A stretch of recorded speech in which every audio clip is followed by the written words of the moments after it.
04 Entertainment presents a White Snoop production.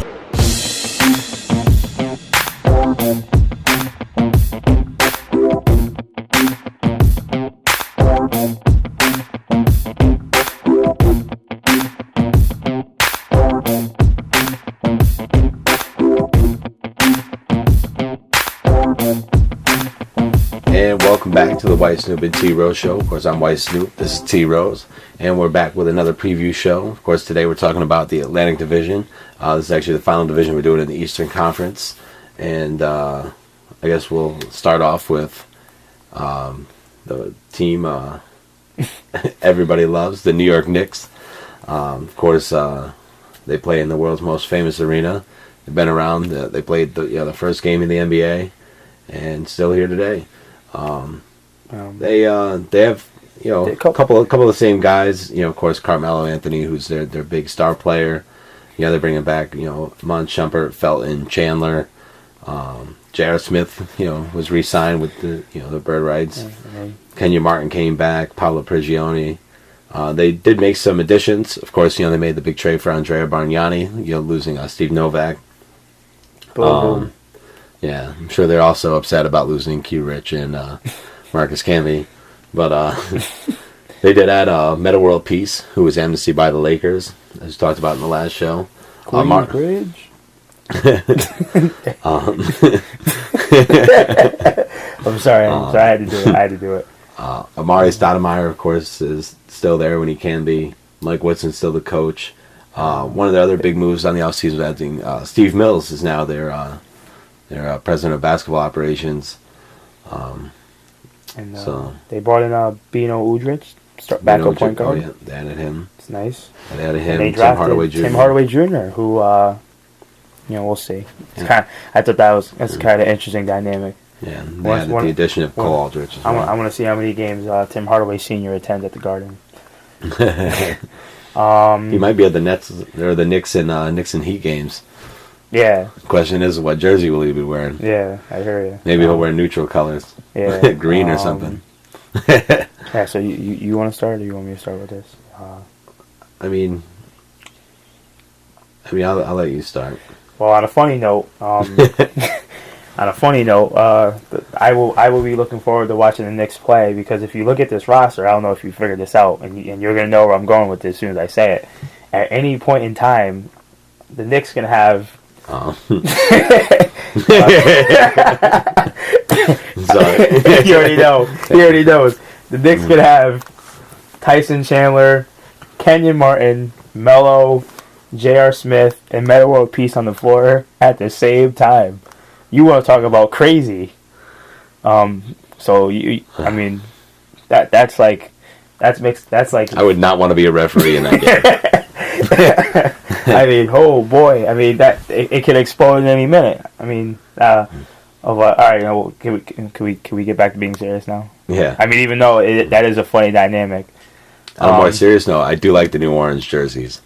Okay. I'm okay. I'm surprised it took so long. With all the new alternate jerseys coming around the NBA, I always wonder why the Knicks never took the lead. Now they finally have it. Anyway, all right. So back on the serious note. Surprised they don't have a black one that they use. Every team seems to have a black jersey. I know. I'm sorry. I'm still stuck on that dynamic of that five guys on the court at the same time. Whew. They would have a little trouble playing. I mean, who'd be the point? I guess you'd have to put Melo. Does it matter who the point guard is? Well, I don't think they'd be out there to play basketball if it's those five guys. But I'm just throwing it out there. Malice at the Garden. Anyway. On a serious note, on a more basketball related note. Yeah. This team, you look at the starting lineup. I think we're gonna say similar things to what we said last year. Just throwing that out there. You look at, the Bargnani pickup. It is a nice pickup, but my fear is I don't think he'll be used properly. I think if the offense is anyway the way it was last year, I think Bargnani's effective.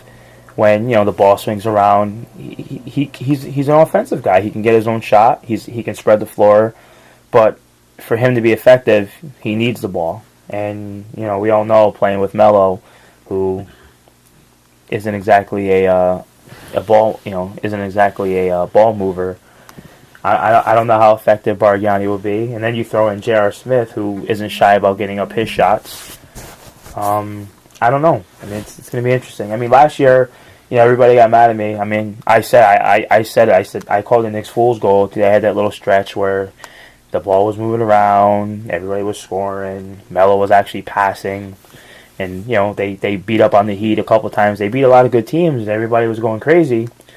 And I said, well, wait till later in the season and the playoffs come around. They're going to go right back to the Melo, 1 against 5. We give Melo the ball, everybody stands around and watches, and it's easy to defend that. I mean, they were able to get through Boston last year, but Indiana, a better defensive team, it makes them very easy to defend. And I love Melo. I mean, he'll tell you, I am a Melo guy. But in order for this team to go anywhere, he's got to be willing to move the ball a little bit and get those other guys like Bargnani to me is like the second scoring option. And I think if used effectively, he can probably get you 18 and 6 or 7 maybe on a good night, or maybe even more than that. But the ball's got to move around. I think Felton is a couple of our boys were bashing Felton last year, saying it was Felton's fault about the offense being good. But he was able to get 9 assists a game in Charlotte with those bums. In Charlotte. I mean, so that's what I'm saying. I think he's a good enough point guard. I mean, just from a distributing standpoint of getting the ball to these guys in a spot where they can get a shot or create. But he's got to have the ball to do that. I mean, we watched a lot of games last year. Ball goes up. Melo gets the rebound. He dribbles up the court. And just takes a contested fadeaway jump shot. And to me, that's not going to win him games. I think certainly not going to win a championship. Yeah. And you have the Amari factor. Who knows? I mean, I kind of feel bad for this guy. He was one of my favorite players before he started getting hurt. I mean, favorite players to watch. I mean, I don't think there's any secret to the talent that this guy had before he started getting injured. Mm. And so you don't know if you're getting out of him. Better world peace. I mean, his head can blow up any minute. You never know what you're getting out of him either. No offense. I think Tim Hardaway Jr. can be an effective bench player because he's one of those guys. He's streaky. He's kind of like a Jamal Crawford type. He'd come off the bench. He'll get you some points, but he's streaky. Some nights he'll have it. Some nights he won't. You got your defender. You have one of the better perimeter defenders in the game in Shumpert. You got your Chandler anchor in the middle, but I think it's all and then you have your crazy tough guy Kenya Martin who will come in and just body slam someone for no reason just to set the tone. And you kind of need that. Yeah. No. It's great. I definitely think you need it. But I think it's all going to be how far this team goes is going to go on if Mike Woodson can change this offense up a little bit. And I don't know. I'll let you chime in now. I wanted to say one more thing on the funny note before I get serious. Just looking at the roster. I wonder if Chris Smith is just as crazy as J.R. Smith. It's possible. Is it? It's possible. I mean, is he going to do dumb shit, jack up dumb shots, and do drugs during the playoffs? I mean, I'm just curious. Yeah. Zach, and of course, the way they are off the court can affect. Look at what J.R. Smith. He was doing all the crazy shit, and he fell off in the playoffs. We're also talking about a guy who couldn't miss during the regular season in the first round of the playoffs, and then in the Indiana series, the rim was this big. He couldn't buy a basket. So Well, I think it came from the party. But he does have a sick armored truck, though. That is a sick truck. Yeah, we might have to put a picture of that up on. Can we get that put on the screen? Who do we talk to in the graphics room about getting that on the screen? Because that's sick. But on a serious note, I think the thing is with the Knicks is kind of what we saw last November. I know this is a slightly different team. I think they can kind of be the same. And this is why I've always said this team goes as Melo goes. If they do what they did in November, where Melo is passing, Melo is playing defense, of course it gets everybody involved, so everybody starts playing defense, they become, a decent defensive team, balls moving, everybody's kind of contributing. This team can be really, really good and very, very dangerous. They could be dangerous to the Heat.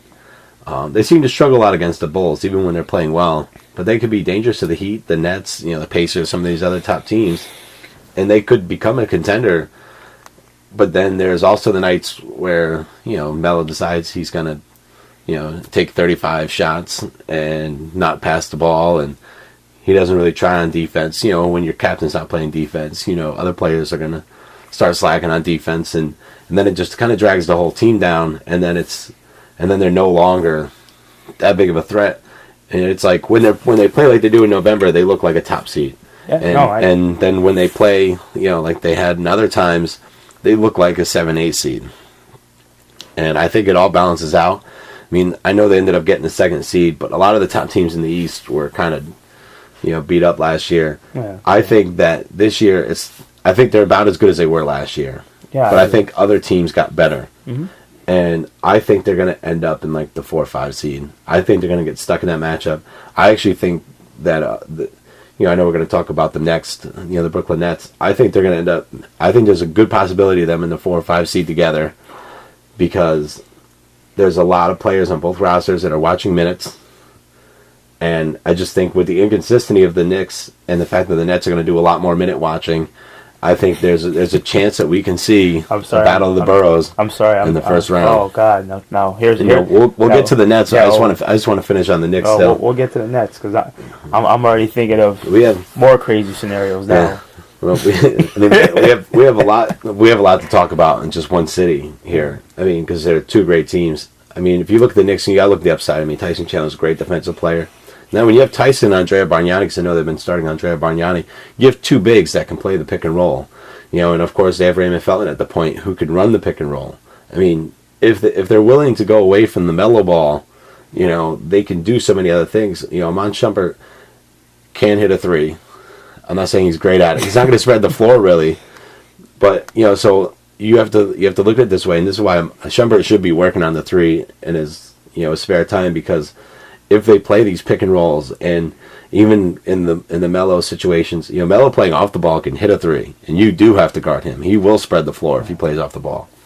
Shumpert will get the opportunities because people will come off him. I mean, if you're if you're looking at Bargnani, Melo, and Shumpert behind the line, if you got to come off one, Shumpert's going to be the guy that's left open. I don't even think there's a question. No. So I mean, he's going to get these opportunities, and he does have the ability to hit them. I know he's not great. I mean, he probably, without looking, probably shot somewhere around 30%. He's not terrible. There's a lot worse than him. So he just has to keep working on that shot, because he's going to get those opportunities, and he needs to be able to take them with confidence. Melo, I think, should learn how to play off the ball more. I understand he's a great on the ball too, and of course, you want those times where maybe they're struggling, and it's give the ball to Melo in the post and let him get you a bucket. But there needs to be times where they get everybody else involved, and if Melo's standing at the 3-point line, his defender has to be out there with him. And of course, if his defender's stupid enough to come off, you can always kick it to him. And if his defender's smart enough to stay on him, maybe something else can be created, because there's one less defender guarding the team. Then you look at their bench. Tim Hardaway, of course. I like Cole Aldridge. He can help play some minutes. Yeah. Amari's going to be there on most nights. I know they're saying he won't play back-to-backs, and I believe they have somewhere around 17, 18 back-to-backs. Hopefully he can play in 60 games, for a couple minutes and help the team. Of course, hopefully J.R. Smith can keep clean and not be an idiot and help this team. I like the addition of Bano Udrich, Paulo Prigione are solid backups. I mean, they really do have some nice depth. Of course, Kenyon Martin, you mentioned him. And then, of course, the addition of the Meta World Peace is, another, perimeter defender for them. I know he's a little older, but not as good, but he can still. But he could still do something. Still get the job done. You think about it, he's just coming off the bench. I mean, we just named a bunch of bench players that are serviceable for them. Mm-hmm. I mean, and J.R. Smith, is probably going to be the only one that gets, extensive minutes of all the guys we just named, along with their starting lineup. And you touched on Andrea Bargnani, of course, when he was in Toronto, originally played with Chris Bosh. He was kind of more like a secondary star. Then he had to play by himself, after Chris went to, Miami. And he kind of showed what he could do offensively. Of course, he can hit that three. He hit a lot of trailer threes, where big guys, run to the hoop. They forget about him. And he's by himself, and he can hit them. He can hit them all day long. He does a lot of that pump fake where he kind of takes you off the dribble too. He can do pull-ups. I've seen him go all the way to the rim. We've seen him play with his back to basket. I mean, he could do so many things offensively. Of course, the upside to him playing with Tyson Chandler is he's not good defensively, and hopefully Tyson Chandler can kind of clean up, the mess that he'll create. He's not a great rebounder, but I mean, if you kind of look at this starting lineup, where they have Andrea, Carmelo's a good rebounder. Iman Shumpert grabs some rebounds. Felton's not a terrible rebounder for a point guard. They kind of all have to, as a team, kind of help clean up. I mean, he averages 6 rebounds a game, which is kind of embarrassing for a 7-footer. But I mean, it's what you get out of him, and you know that because on the offensive end, he's 23 feet away from the basket most of the time. I mean, if you watch Andrea play, I mean, 4 to 5 plays, he's out on the perimeter. So I mean, he's not getting offensive boards, And then on defense, he just doesn't have the skill to box out and kind of get in there. So I mean, it's just a weakness that he has, and I mean, they kind of have the personnel that can help kind of mask it. And like you were saying, they just have to get away from that mellow ball so he could become effective offensively. Because if he's not doing anything for you offensively, he's definitely he's not rebounding, he's not defending. Yeah. So that what's the point of having him on there if he's not scoring? And he was averaging over 20 points per game after Chris left. Of course, even the high teens, when Bosch was still around. So I mean, if he can get them 15 points a game, as a secondary, somewhere in that range, I mean, that's something that they've needed. Yeah, no, a guy that can create his own shot, kind of in a way. So I think that pretty much covers everything with the Knicks. Yeah. So we'll move on. Now we move on to the other team in New York. Yeah. The Brooklyn Nets. Brooklyn. Yeah. Obviously, big splash over the summer for them on draft night, making the deal, trading for Kevin Garnett, Paul Pierce, Jason Terry.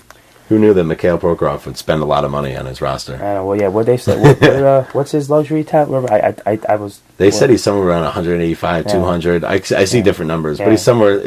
He's close to 200 million that he's spending. Well, hey, give the guy credit. Everybody thought this guy was out of his mind when he first came over here and said he would do whatever it takes. Well, this is. I actually kind of like his attitude. I know, all the luxury tax, and a lot of people are staying away from it. And he said, "No, I'm here to win a championship." I like his attitude. I like that he's going for it. I think it's really awesome. Look at the roster. I mean, he's paying a lot of money, but they're on paper arguably the greatest starting lineup in the NBA right now. I mean, you look at these 5 guys. They have 5 guys who are arguably top 5 in their position. Yeah, I agree. So I mean, obviously, you look at the window for the team to win. It's 2 years. Small. It's 2 years at the most. You're gonna have to watch, like a Kevin Garnett, a Paul Pierce's minutes. But I think they have the bench. But they have the bench to be they have the bench. They have the depth at those positions to. I mean, if you really think about it, I mean, you got Reggie Evans, who plays the 4, he was starting for them when they made the 5th seed last year. So I mean, although Kevin Garnett, they can keep Kevin Garnett at 25 minutes a game until they need to rev it up. Yeah, and then Reggie Evans, because Reggie Evans can play. The other 20. Yeah, I mean on the bench, just alone as a big, you have Andre Blatch, Reggie Evans, can help with Brook Lopez, and Karolinko. Those are 3 bigs right there. Yeah. Karolinko can help with Paul Pierce. Yeah, I mean, so the other upside too is Paul Pierce. Although you want to watch his minutes, you also want to watch Andre Karolinko, and then the other person you kind of want to watch, Jason Terry, is also getting older. But luckily Joe Johnson can play both the 2 and the 3. So there could be scenarios where they play Jason Terry alongside Joe Johnson, where you'd have Karolinko and Pierce on the bench, and then of course they can have situations where Karolinko's out there with Joe Johnson, and then of course you could play. Who's it? Telatovic. They played him a couple minutes. Maybe get him in the mix. I saw Sean Livingston. Yeah, I saw a preseason game. He was getting a lot of run. Talking about Telatovic? No, Livingston. Oh, I mean, obviously he's had health issues. Oh, and I skipped Alan Anderson too. Yeah. I mean, Alan Anderson, Telatovic probably won't get tons of minutes, but they can play enough to try to help. The starting five out. No, I mean, well, I was more talking about the wing situation. When you No. look at, because when you look at the 2 and the 3, they have a lot of guys where you don't want to play Pierce too many minutes. Joe Johnson now had the foot problems. I mean, you don't want to go crazy in his minutes either. But you also don't want Karolinko or Jason Terry playing tons of minutes during the regular season. I feel like there's so many guys in the roster you kind of want to watch their minutes. But I mean, if you plug in Anderson or Teletovic for 10, 15 minutes to try to, if they each play 10 minutes, that's 20 minutes of time that you can take guys off the floor. No, definitely. So which is nice. And like I said, with having Reggie Evans can start for this team. So he alone can keep Garnett's minutes down, which is nice. Of course, Andre Blatch, you kind of want to keep him out there. Brook Lopez has been hurt. I mean, I'm going. I know he's young, but he's been hurt before, so it's nice that you could give Andre Blatch some run. Yeah. I think if Jason Kidd, obviously he's a rookie head coach. I think if he can keep all these guys minutes down so they can walk in the playoffs healthy. I mean, this is why I actually put them at the 4 seed. This is what I was talking about when saying the Knicks. I think the Knicks are going to get the 5th seed. I think Brooklyn will have home court in a battle of the borough first round. But I think now you want to talk. But I think you want to talk funny scenarios. So think about that 5 I mentioned for the Knicks on the court against Kevin Garnett, Paul Pierce, Darren Williams. That can explode. That can get crazy. Yeah. The other thing I was going to say on another Evans out there. Speaking of Jason Reggie, Terry's got a loud mouth. Oh yeah. Well, I was going to say on another funny note. Now that Reggie Evans is playing with crazy tough guy Kevin Garnett, I want to see if he still flops the way he used to. Because I don't think Kevin. Garnett... he won't be allowed to flop in practice. Yeah, you know that. Yeah, I don't think Kevin Garnett would. But stop the flop, Reggie. Stop it. Well, that's not true because I've seen Pierce and Rondo flop, so I don't think it'll stop the flop. He just won't be allowed to flop in practice. But I mean that's so back to what I was saying though. I think I put them at the 4 seed just because I think they're going to limit a lot of minutes, which will probably hurt them in a couple individual games. They'll probably still win 50 games, but I think they're right around the 50 wins. I think they're just trying to get into the playoffs healthy. I think that's their goal. Their starting lineup is great as we talked about how they are on paper. Top 5 in each position, but they've all had injury problems. I mean, Brook Lopez's foot. Garnett spends some time on the bench, and he's getting older now.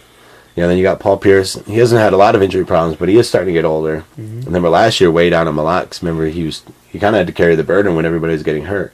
Joe Johnson has had the foot problems recently, and Darren Williams has had ankle issues. Yeah, so it's. So I mean, you got 5 great players, but you kind of have to watch how much you play. I wouldn't be surprised if Jason Kidd tries to keep all of his starters under 30, 33 minutes at tops. I wouldn't be surprised if Garnett and Pierce stay closer to 25 minutes. And you probably see a lot of these bench guys get some run, which would be good. I mean, they have the depth that these bench guys can win games. I mean, even if you're looking at, Blatch Evans, Karolinko, Jason Terry, and Sean Livingston. I mean, I'm not saying they're great or anything, but for 10 minutes they can hang with any team. Yeah. And which is a good thing for them. So, plus, like I said, with the versatility of Joe Johnson to be able to kind of play both wing positions, you got Blatch and Garnett and Evans can kind of guard, 5s and 4s. There's certain 5s, of course, would be a little big for, like a Reggie Evans, but a lot of the teams don't play a large center, which they can kind of go with more unconventional lineups. So, I mean, they could definitely be an interesting team. Definitely. Yeah. I'm curious if they play Darren Williams at the 2 this year like they did last year alongside C.J. Watson. I wonder if they do the same thing with him and Sean Livingston, because remember he was successful last year and that. Yeah. So I guess we'll see. We'll see what Jason Kidd's new. We don't really know what ideas he has. Well, he's got Lawrence Frank as one of his assistants, who was a pretty good coach for a while in the league. So. I don't know who else is on the staff, but I know every time I think they picked up somebody else that I like too. Yeah, I just know every time they mention him as a coach, they've always mentioned Lawrence Frank being one of the assistants, so they think he'll be all right. Yeah, I agree. I see them as like a 4 seed, maybe a 3 at the most. And obviously they're going to give, they're definitely going to give all those teams a run for their money. I think that, like I said, that a Knicks-Nets playoff series would be insane. Be great for the sport, though. Yeah. No, definitely. I think that's my guess. No, Is that it happens. It would be. Well, we'll see. So we'll see. So might have to be at one of those games. yeah. Well, good luck. Good luck getting tickets to that. But anyway, so we moving on. We're gonna go. Yeah. There. All right. So now we're gonna of course, go. we've been talking about the Brooklyn Nets, and of course, Paul Pierce and Kevin Garnett. We're gonna go back. Now we're gonna go to Boston, where there was a huge turnover. Yeah, they got some of the Obviously. Nets old players. They picked up Humphreys. Who they get in the deal? They had Humphreys, Gerald Wallace, Marshawn Brooks. Marshawn Brooks, Keith Bogans was signed and traded to make the money work. So, and a new coach, Brad Stevens, college coach. So we'll see how that goes. Rondo's hurt, unfortunately. Yeah. Yeah, they lost. They lost. Pierce, Garnett, and Jason Terry, and Rondo's not even there. Yeah. This. Yeah. Unfortunately, the glory days are over in Boston for now. Yeah. For now. It'll definitely be interesting to watch. I mean, I think they have some talented players. I mean, the one thing with Rondo missing, they don't have like a great ball handler. I feel like they're going to be a high turnover team. Yeah, 'cause they don't. And, I like Avery Bradley, but he's not a ball handler. Yeah, he's not a ball handler. I don't even know who's supposed to be their backup point guard. I don't know. So the thing, it's I think and I said this over the summer. I think the Celtics, a few Boston Celtics are going to be exposed for their weaknesses this year. I think Jeff Green, and I like Jeff Green, but if you're telling me that Jeff Green is going to be your number one guy every night, you're asking for trouble. And I like him, but I just don't like him as number one. I think one of our friends, one of our buddies, and you know who I'm talking about, said that this guy's going to score like 23, 25 points a night, and I just don't see it. I think he'll have nights when he's really good, but I also think he's. I think he can score 25 points a night, and they still lose anyway. But I just don't think he can do it because. But he's the only. Easy. But he's the only player in this team that really gets his own shot. No, he is, but it's easy. It was easy for him to do that, backing up Paul Pierce last year, when all the attention's not on him. But now, it's not going to be any secret. You look at this roster, who the guy that's going to put the ball in the hole is, and we'll go back to our boy Rondo. Listen, I like Rondo. I like his game, but if you're telling me that he's going to score. I just don't see it. I mean, I think he's going to get exposed as well. I think because what's the average? 10, 12 points a game. I mean, I think it'll be interesting to see what he can. I'm not really. I mean, I would love to see Rajon Rondo actually develop a jump shot that could try to make the defense more honest. Yeah, I mean, but I think it's going to be another thing that's going to kind of test him. Is it's really easy to get 15 dimes when you're passing to future Hall of Famers. I mean, but we've seen guys like Steve Nash do it. I mean, look at those Phoenix teams. Yeah, his last years in Phoenix. Yeah, and they weren't that good. No. Channing Frye, Hakeem Warwick, and he was still getting dimes. Robin Lopez. Yeah, but he was getting dimes. I'm trying to think of who else was on that team. You know what I mean? Like I want to see if Rondo can get dimes, dishing it to. Well, I'm going to tell you right now. I don't think he's going to because you have to respect Steve Nash because he can pull up and make a jump shot. So you have to respect Steve Nash. So we'll see. Rondo, to me, we'll see what he does. Yeah, I mean, I think a lot of teams are going to change the way they defend against him now because they know that he doesn't have those guys to pass to. I think they'll be interesting and they might be in games. I think when Rondo returns, they might start beating teams. I think without Rondo, they just won't win a lot of games. No. With Rondo, I think they can start to maybe steal some games here and there. I don't like that without Rondo. They really don't have a ball handler. I just feel like as a team they're going to be really turnover prone. And I feel that's going to cost them a lot of games. I mean, think about all these transition teams. I mean, just in their division, Brooklyn, New York, Toronto, and now we've seen Philadelphia. All those guys can run in transition. I know Brooklyn's not a real fast team. Remember Paul Pierce used to move in transition. They got Darren Williams. Reggie Evans can dunk. I mean, he doesn't want him doing anything else. Jason Terry can shoot. I'm just being honest. No, I know. Al Anderson could shoot. Joe Johnson can shoot. I mean, they have these guys that. I mean, this is just their division. I mean, we haven't talked to them. And the other thing we're gonna have to watch out for We know Rondo's Rondo can be a bit of a hothead. Yeah. If he comes back, back, look at the other defensive teams too. If he comes back and things aren't going well, does he kind of start to lose does he start flipping out a little bit? That's the other thing that's going to watch out for, because obviously once the big trade was made, the first thing everybody started talking about was how long is Rondo going to stay? Is he going to be happy? But so there's going to be a lot of eyes on him when he comes back. I just feel like when they play all these defensive teams, I mean, Indiana and Chicago, especially like the elite defense, I think they'll just squash them. Yeah, that goes without saying. They have a lot of hard. Gerald Wallace, hard-working guy. He'll get the hustle points. Unfortunately, Marshawn Brooks. I think luckily for them, they have some young guys and some expiring deals. That's about all they have. They're gonna be in the lottery. No, definitely. You look at a guy like Marshawn Brooks. He couldn't defend this table we're using right here. Yeah. I think and the part that sucks for Boston, man, is they have historically not won anything in the lottery. I know. They get killed every year. I mean, the Kevin Durant sweepstakes they lost. I mean, they were trying to get Tim Duncan, 15 years ago. Yeah. That didn't work out too well. No. So it's going to be interesting to see. It's going to, like I said, but my eyes are going to be on Rajon Rondo when he comes back and Jeff Green at the start of the year to see how Jeff Green is going to handle being the number one guy, getting the ball on most possessions, and the defense is going to be focused on him primarily.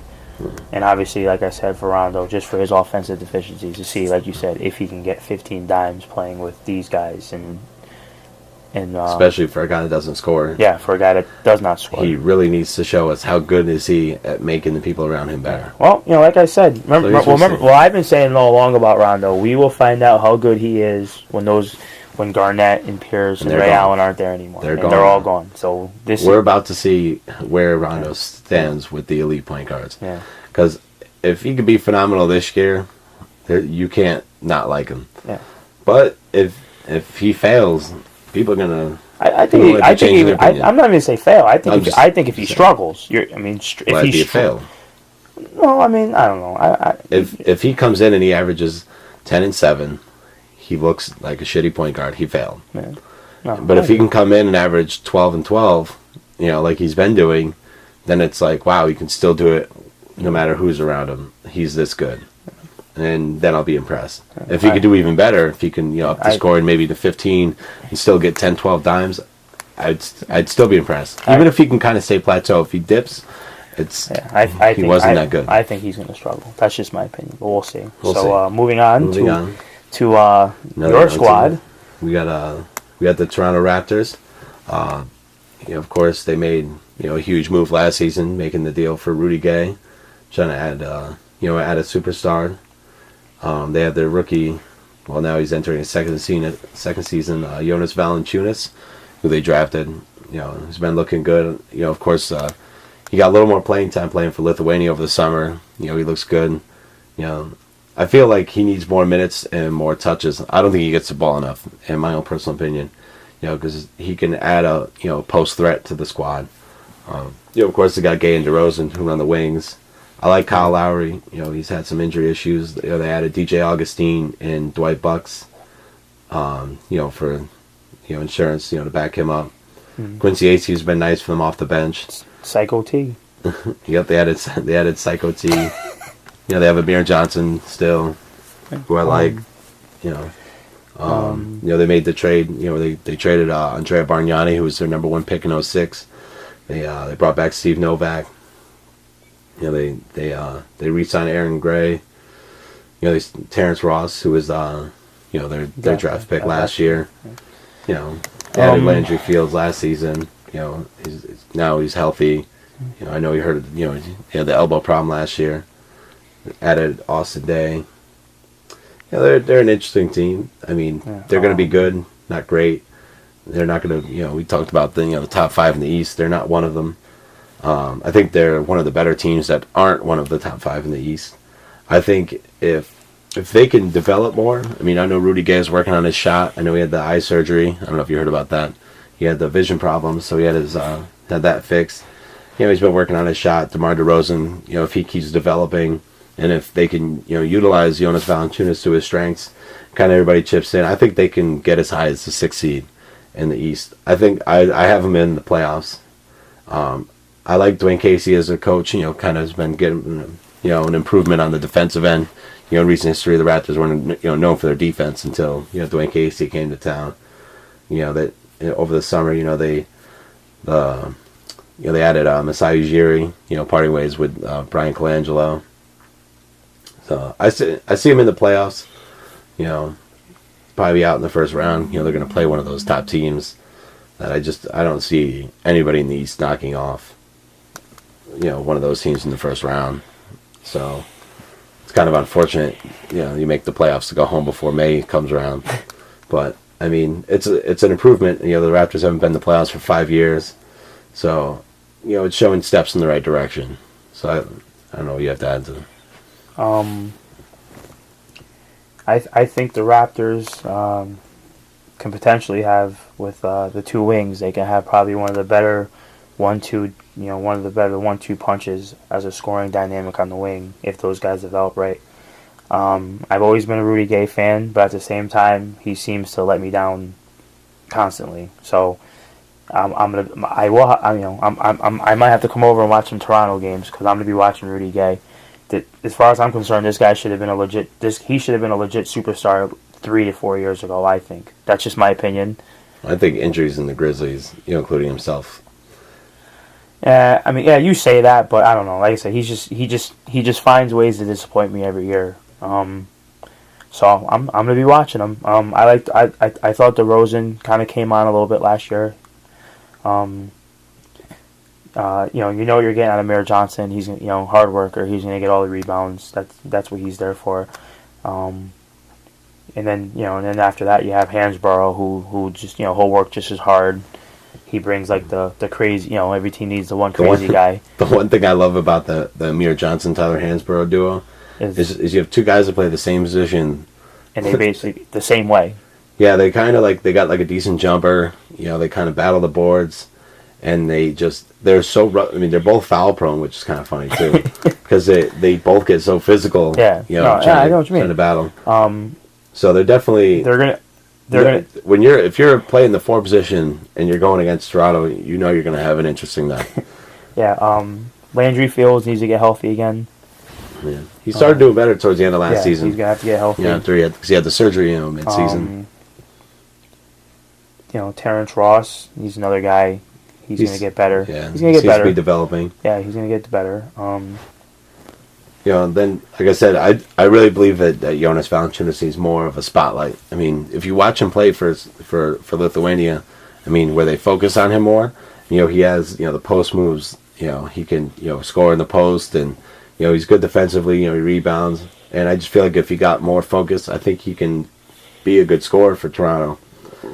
Get them, some easy buckets, down low, and kind of, probably start attracting double teams. And they have so many guys that can score. I mean, Rudy Gay, DeRozan, and Kyle Lowry.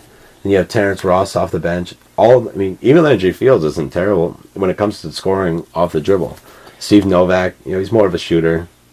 But they have all these guys that can score. Where if they can kind of just use the ability of Valanciunas to try to attract more, attract those double teams down low. I think that'd be huge for them. I never understood why they didn't do it last year. I don't know if you remember towards the end of the season after Ed Davis got traded, in the Rudy Gay deal, Valanciunas' minutes started raising, and he started getting more play, and that's when he started getting recognized. And I think that's why he got more attention this summer playing for Lithuania too, because people started kind of seeing what he can do. And I just feel like Dwayne Casey kind of has to continue. I think Valanciunas, there's no reason why he doesn't play 30 minutes a game. He hasn't had injury problems. He's always been healthy. He's young. There's no reason why he doesn't get 30 minutes a game, and he should get plenty of touches down low. That's my opinion on that situation. I don't know. I feel like when you have a legit big, you should be using it. Okay. Yeah. No, I hear you. Yeah. My only question to you is do you think does he get lost in the offense with the 2 scoring wings that they have? Do you think there's I do think he does, Yeah. which is why I think that they need to focus more on that. Because, Well, and it's nothing bad. I mean, Rudy Gay and DeMar DeRozan are both very dynamic, and they're good at what they do. I just think that they need something else besides. I mean, you talk about all these jump shooting teams, and that's what they turn into because they have these two guys that are so dynamic. Granted, they get to the rim a lot. I know DeRozan gets to the foul line a good amount. Those are all good things. I know Kyle Lowry kind of goes to the paint.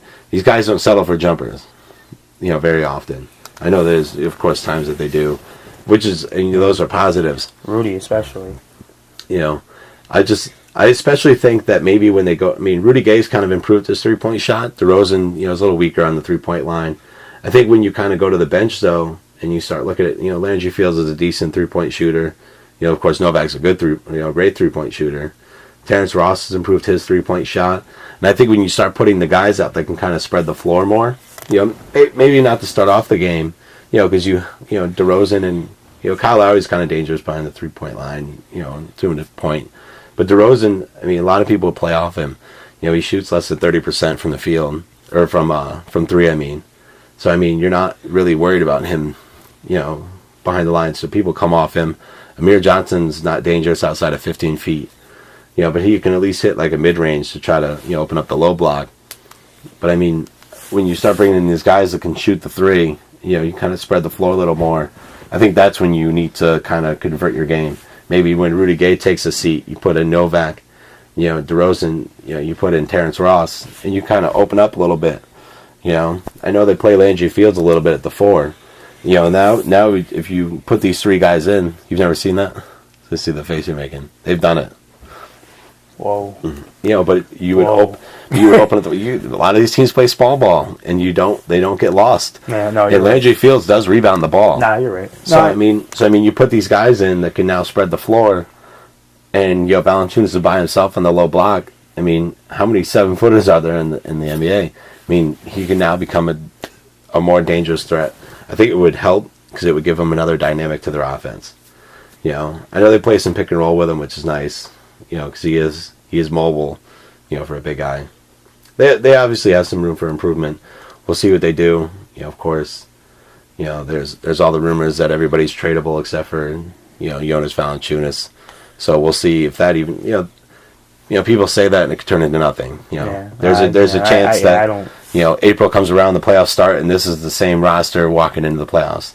Of course, then there's always the opportunity that by the trade deadline, this entire roster changes. We don't know what to expect. I guess we'll see. As far as they are now, I see them kind of in the middle lower seeds. Like 6. They're going to be a 6 to 8 seed. One of those. They're fighting for one of those spots. I think they're going to end up in the 6 or 7. I think they're going to be battling around with Washington. Remember we were talking about with the Wizards. So I give them the 6th seed. I think they could do it with the roster that they have. Then of course over the summer we'll start exploring the Andrew Wiggins. I think it might be too soon to talk about that now. Yeah, way too soon. So I think that's about it on that team. Yeah, no, you covered it all. So now we'll move on to the surprise team of the first week. They are. Is there a bigger surprise to you? All right, moving on. Because it's either this or the fact that the Miami Heat are lost 2 of their first 3 games. All right, let's go. Here we go. So the 76ers, who are the champs of the first week. I'm just kidding. They're still gonna suck. Yeah.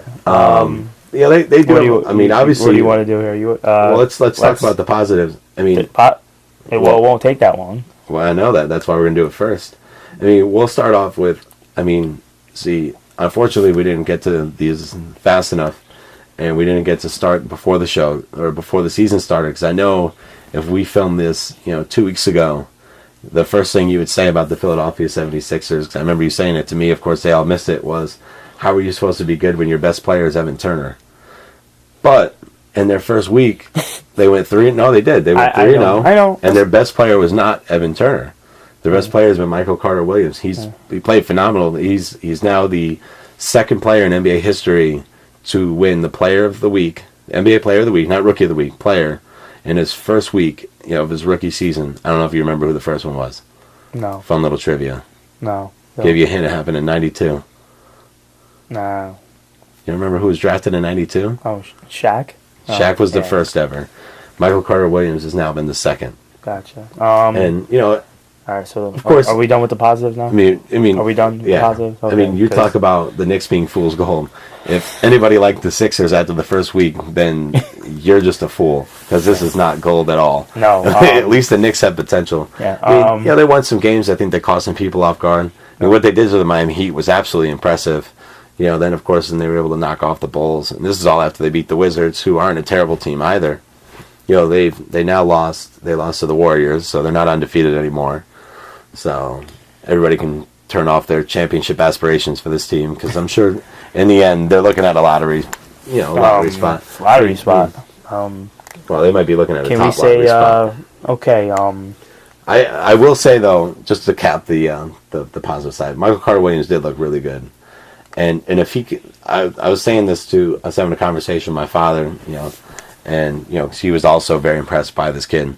Now the Sixers, a week ago, before anybody saw them play in a regular season game, everybody's talking about the 9-73 Sixers from, I believe, the 70s, the record for the worst record, and everybody's saying, well, this year won't be that bad, but they think that they would rival it. I think most people picked the Sixers to win about 15 games.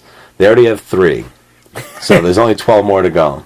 I think that if the Sixers can win more than 20 games, especially if they push towards 30, Michael Carter Williams could be a front runner for Rookie of the Year if he can continue this play and the Sixers win, 20-something, 30 games.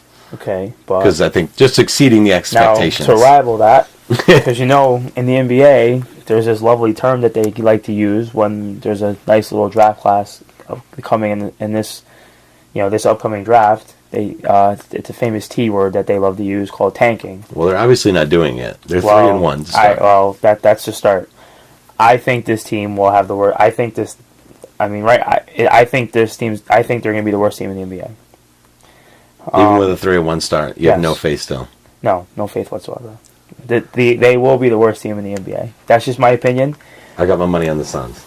Okay, that's fine. I mean, well, they're my 1A, so it doesn't.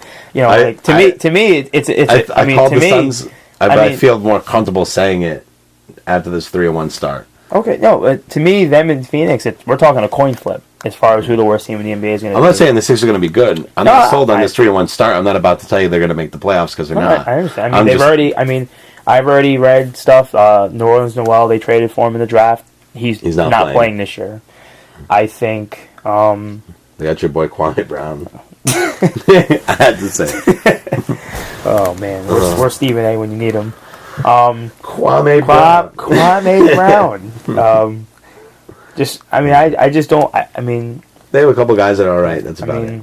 Michael Carter Williams is good. Let's not spend too much time on this team. No, I have no. He's okay. Spencer Hawes okay. Yeah. Evan Turner. Yeah. Don't be surprised if Evan Turner really needs to develop. Now, don't be surprised if the 3 guys you just named are traded. Because don't be surprised. I wouldn't be surprised. Because I wouldn't be surprised if Jason Richardson moves. Well, yeah, him too. Tony Brown's okay. I think this team is. I do like Kwame Brown as a backup center, though. Okay. I'm not saying that it means anything on this roster. That's fine. No, I know, but it's actually funny because before we filmed this, I just want to say because I don't mean to be a dick when I mention Kwame. Because everybody gives him a hard time because he's first overall. If he was drafted 15th and he was a backup center around the league, nobody would say shit about him. No, you're right. But hey, he'll forever be linked to Michael Jordan, so he's got that going for him. I wish I was forever linked to Michael Jordan. I wish I was forever linked to his bank account. No, well, Kwame doesn't have that. He's just linked to the name. Well, I mean, the first overall pick, you get paid. No, that's true. If you put some of that away, I'm sure he's comfortable. He probably got paid again. I'm sure he's been doing okay. But he's been serviceable. Anyway, I can't believe we're debating Kwame Brown. But anyway. I can't believe we've talked this long about the 76ers. Well, no, I look at you look at it. I mean, like I said, I read. There was an article on ESPN. It was funny. It was top fire sale contenders, and the Sixers were number 1. And the 3 names that were mentioned in the article were Spencer Hawes, Thaddeus Young, and Evan Turner. So I wouldn't be surprised. Don't be surprised, especially Spencer Hawes. Spencer Hawes, he's a pretty good big, and his contract is actually very good. So don't be surprised if a team would be interested in him. Thaddeus Young's contract is very serviceable, and Turner's in the last year of his deal. You talk about trades. I mean, not to go backwards, but I think the Boston Celtics is another team in this division. I wouldn't be surprised to see some trades involving.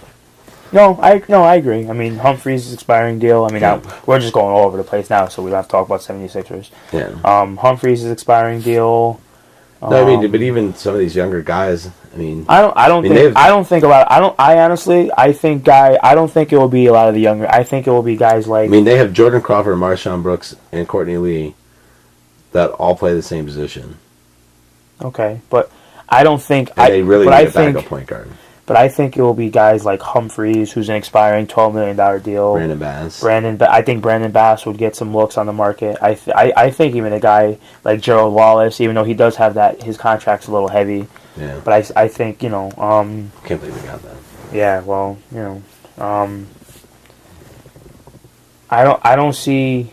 I'm just saying there's some possibilities. I've seen Keith Bogan's name in there. I've seen his name in some trade stuff. I'm just saying there's some possibility for some moves. I agree. And these are two bad teams. They're going to be at the bottom of the East. They're looking at lottery. And I'm sure they're thinking more about the draft than. Yeah. I mean, obviously Humphreys is probably the most attractive piece because, he can't. These are some teams going to be watching some Jayhawk games. Oh, I know. Oh, definitely. And they'll probably catch a couple of Kentucky games in case they lose the lottery. You'll see Danny Ainge at Kansas games sitting next to Andrew Wiggins' mother. The way he was going to the games with Kevin Durant's mom. Do you remember those days? Sam Hinkie's gonna start wearing Wiggins jerseys. Oh man! And who is Brett Brown? Who is that? Oh, their head coach. Yeah. Who is that? Anyway. Yeah. So yeah, I mean it's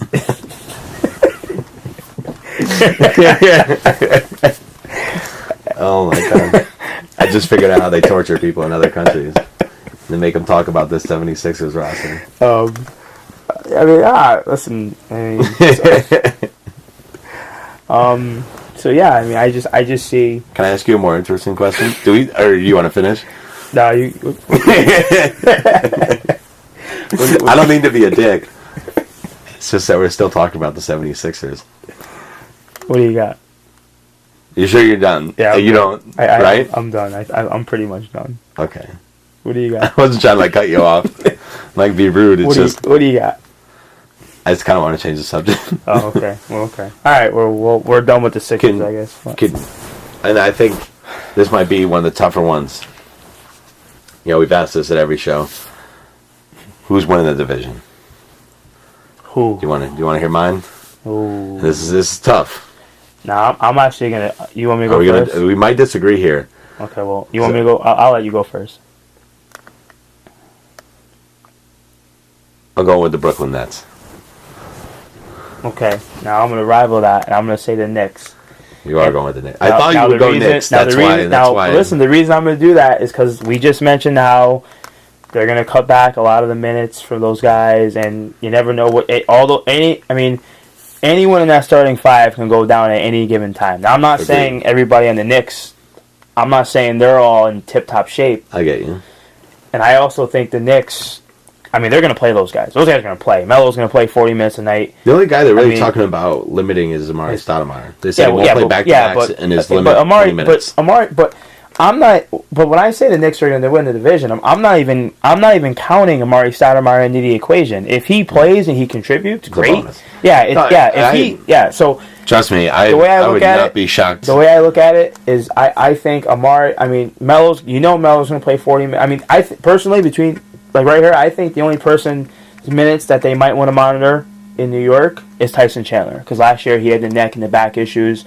Obviously that's what happens when you're carrying the entire team's defense on your back the whole season. Now the upside for them I think a guy like Cole Aldridge can play 10, 15 minutes a game. Kenyon Martin can play the 5. Yeah, they have the crazy guy. Bargnani can play the 5. You can play small. And when Amari is playing. Don't listen. I'm just let's not even throwing it out there. Don't even say that. But he's going to play some games. Yeah, but don't even say that. I'm just saying. But you're jinxing it just by saying that. He just got hurt. He just got hurt just because you said that. I'm just saying they have 5 guys that can play the 5. Yeah, you just got hurt. Somewhere out there, Amari Stoudemire he's injured right now because he said that. If you think about it with this front court, you have 5 guys that can play the center position. because you have Chandler, I- Aldrich, who is the natural fives, Martin, Bargnani, and Stoudemire can all play the Don't five. say Stoudemire. Just stop it. He's Just going to say- play. Just say there's 4 guys that can play the 5. But Okay? he can. Just say there's 4 guys that can play the 5. But there's a 5th one. I understand. He's going to play. I just okay. He's just not going to be there every night. Okay. They have 4 guys on every night that are going to be there every night. Okay. Hopefully. Can we just? They have a 5th how guy about- that'll be there sometimes. Can we talk about the guy that's going? I'd rather talk about the guys that are going to be there every night. Well, he's going to play 65 games. That's what they're going for. So we'll see. He hasn't gotten hurt yet. No fire extinguishers have been. No reports of fire. No. Oh man, I'm sorry. Yeah, I'm sorry. But yeah, but then they have. Then they can also move Melo to the 4. I know they have. So they can play like a small ball. Yeah. I mean, it wouldn't surprise me. I mean, obviously Chandler's going to have to be out there to close games because they're going to need his defense. Well, yeah. But I mean, games where it's a shootout. I think the Knicks. I think games where it's a shootout, they can Bargnani at the 5, Melo at the 4, maybe JR at the 3.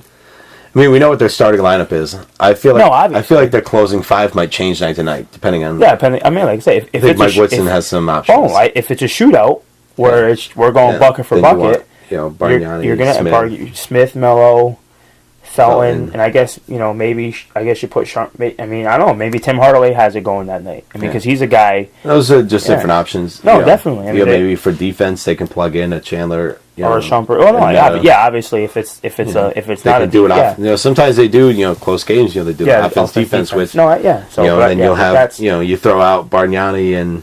But that's I picked them to win the division just because all those guys are going to play.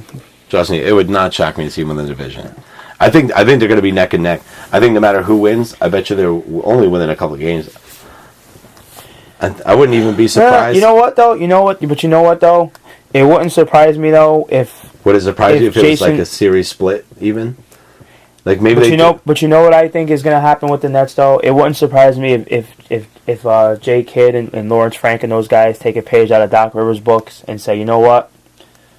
We're going to be in the playoffs, and we know that when all our guys are good and healthy, we can beat anybody. Like he did that one year with Boston. Where were they? Like, what seed were they? The year they made the finals, they weren't like no one even. They're like the 6, 7. They were pretty low. Yeah, it wouldn't surprise me if they took that approach and said, you know what? We know if we get all our guys healthy going into the playoffs, we can beat anybody. And Kevin Garnett, I'm telling you right now, he's got a secret fountain of youth somewhere. Like it's somewhere. I don't know where it is, and.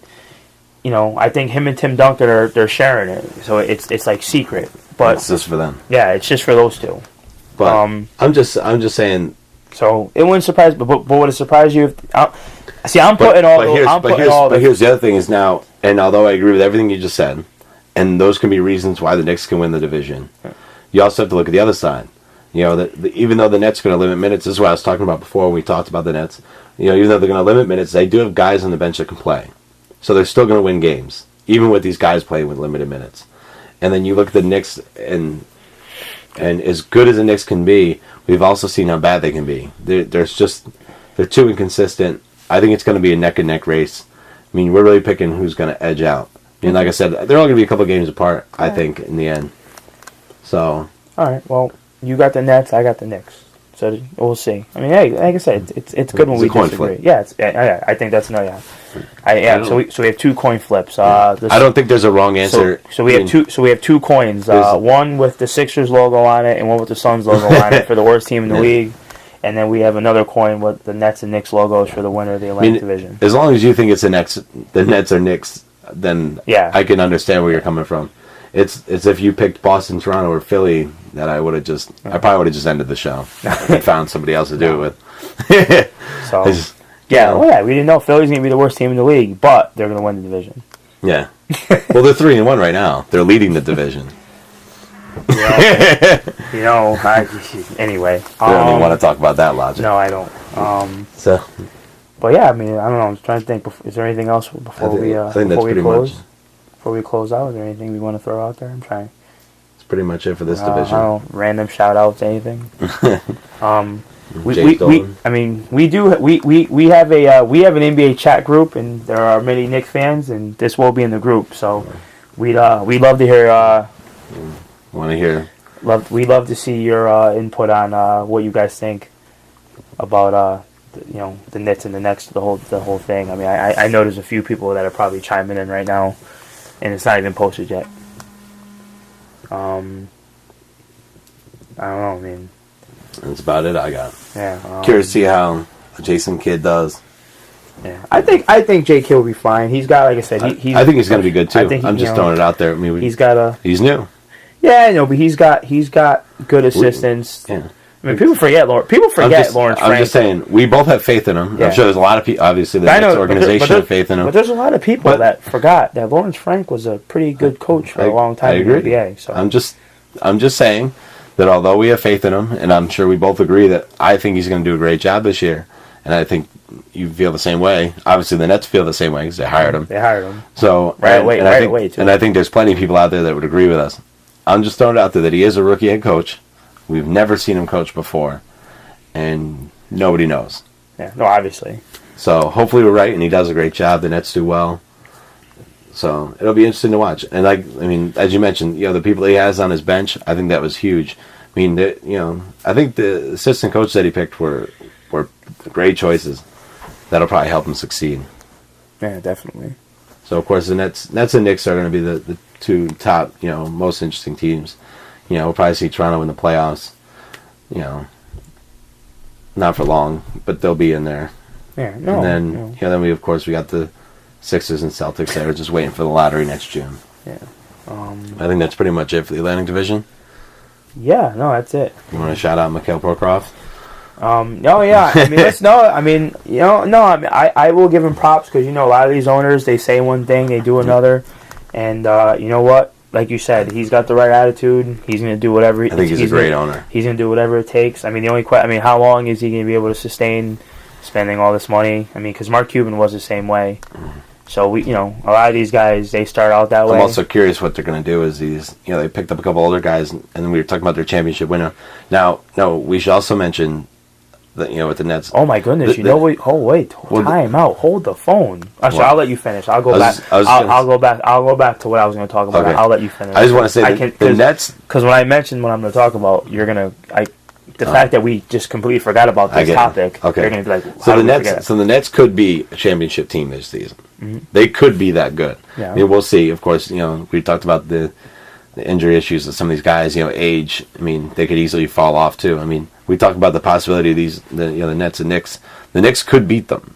I mean, that'd be, I think, worst case scenario. They face the Knicks or Pacers, somebody in the first round, and maybe injuries and health and everything, and they just don't make it past the first round, which would be really rough.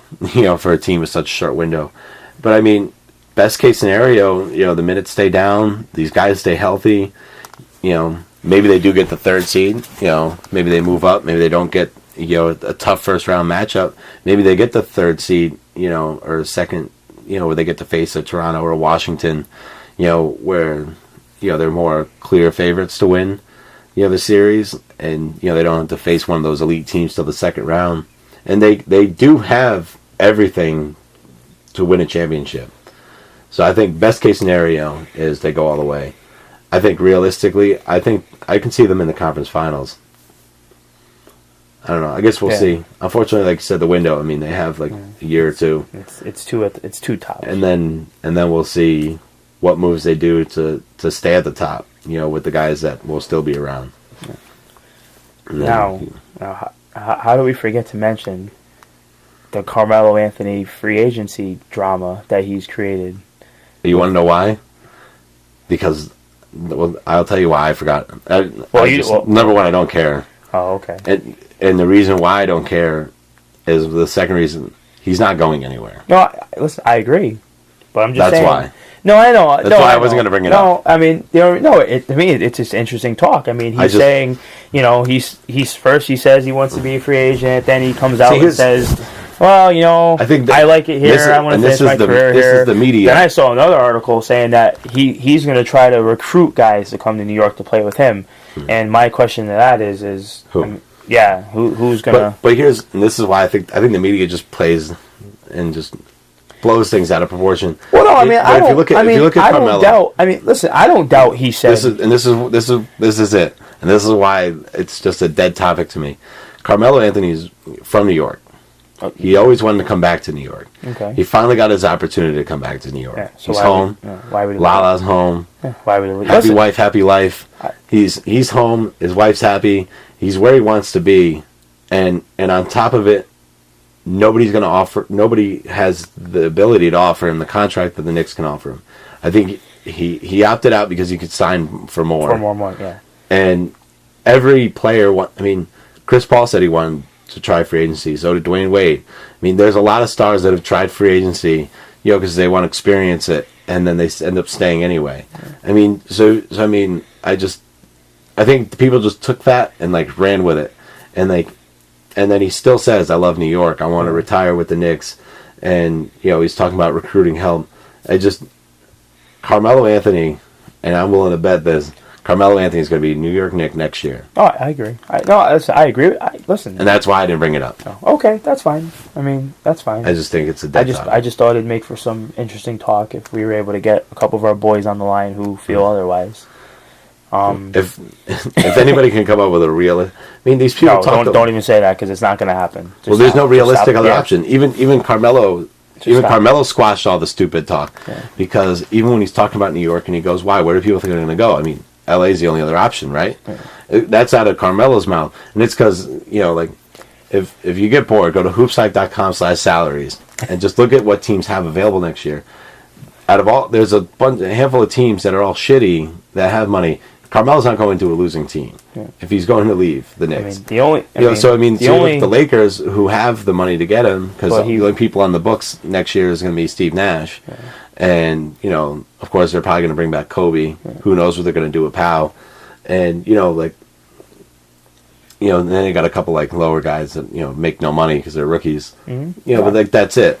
That's the only other team. Yeah. But we're talking about the Knicks, who could possibly contend in the East. Versus the Lakers, who probably won't even be in the playoffs. Why would Carmelo take it? And you got to take a pay cut. Remember, Knicks signed him 5 years. What is it? 5 years, 129, as compared to 4 years, 95 or something. 97, I think it was, because I think it was a 33. Yeah. So 96. Yeah, 96 over 4 years, because it's a 33. So he'd have to leave $33 million on the table, get one less year on his deal, to go to a team that is already worse than where he is, and he'd have to leave his home for it. Yeah. What sense does that make? And there's no other realistic options. Yeah. No, you're right. The only intriguing thing about the Lakers is they bring back Powell for less, who still good player. That's if they bring back Powell for less. I know. And then if Kobe signs for less. Kobe's got to sign for less. He would have to sign for less to make all of it work. So I don't think. I don't think he's going anywhere either. I think it's just, like you said, people, they just love to stir the pot a little bit. They took what he said and ran with it. But it's just something to it sold a lot of newspapers in New York. Let's just put it that way. Yeah. And I'm glad it did something. And we know a few certain people who are buying it, which is we won't mention. I also know somebody who loves New York newspapers. All right. I'm just being a dick now. Yeah, I know. So that concludes the Atlantic Division, unless there's anything else. No, I think we pretty much squashed it and then brought it back to life to squash it again. All right. So I still can't believe we talked about the Sixers for so long. Was it really that long? But we'll have to when we're looking over. It felt like it was too long. Well, no, because it was funny. Most of it was funny talk. It was funny. It was funny. Kwame Brown got some love. We didn't talk about LaVoy Allen. This guy Brett. No, I'm still Brett Brown got some love. Kind of a cool name, though, Brett Brown. He sounds like the neighborhood, he's like the guy that's at the bar all the time. Maybe he is. Yeah. Maybe he'll chime in. Yeah. Brett Brown, hit us up. Let us know what bar you're at.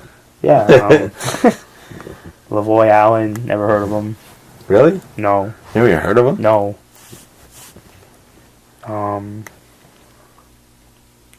Yeah. I think we don't think about that anymore. So yes, that's pretty much it on the Atlantic Division. James Anderson is their starting two guard. Yeah, I don't know who that is. Yeah, I don't know. Yeah, some issues there, but whatever. Hey, it's the Sixers. Yep. So we nailed the Atlantic Division. We'll end up. We killed it. Yeah, like I said, we killed it and brought it back to life to kill it again. So The operation we definitely had some interesting talk. The operation was a success, but the patient died. We'll start some debate on the Atlantic Division. Yeah. But we'll sign out for tonight. This has been the T-Rose Show, or the White Snoop and T-Rose Show. Come back tomorrow. We have our final preview with the Northwest Division. So, and then of course, check back throughout the season, for continuous shows, giving you guys news and updates. We always have the trade deadline, playoffs. And, we're this guy's favorite day, the NBA draft. Yeah, we're gonna try to do some random stuff. Random stuff. We should try to do a live draft show. Just throw that out there. Yeah, that would be interesting. Yeah, that would be different. We'd have to go all hands on deck for that. We'd have to bring in some, We might have some special guests on the future shows. Yeah, definitely. Are we gonna do the open topic thing? I mean, can we request, like, if you really, people have topics? Yeah, no, like, yeah, if you want to hear, they got the hashtag in the corner. Yeah, I mean, if you want us to break down your team, but the only thing we say is you can't be sensitive and you can't be a Sixers fan because we're not talking about them anymore. Yeah. No, I mean, if anybody has questions, anything they want to see talked about in the show, I mean, just tweet us. We got our Twitter handles up in the sky. We got our hashtag in the corner. I mean, just you guys get a hold of us. Let us know. We'll talk about anything, as you see. Sixers fans. We don't have a lot of limits to what we're willing to say on the air. No, right? I don't. No, not at all. Yeah, I didn't think you would. Oh, I think someone's tweeting me. They want me to talk about the Sixers. Let me tweet them to shut the fuck up.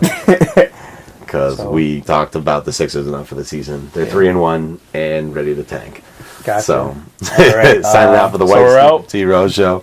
White Snoop, this is T-Rose. You guys have a great night. All right, later. See you next time. Go Sixers.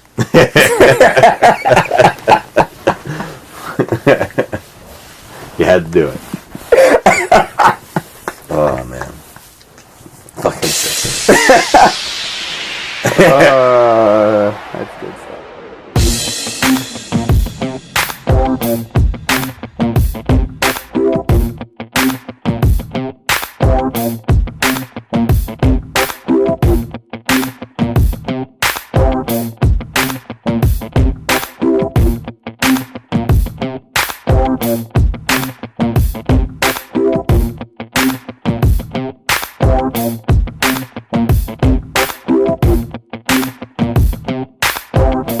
Check our videos at youtube.com/WhiteSnoop44. Email us at WhiteSnoopProductions@gmail.com. Become a fan at Facebook.com/WhiteSnoop244. Or follow us on Twitter.com/44entertainment. This has been the White Snoop Production.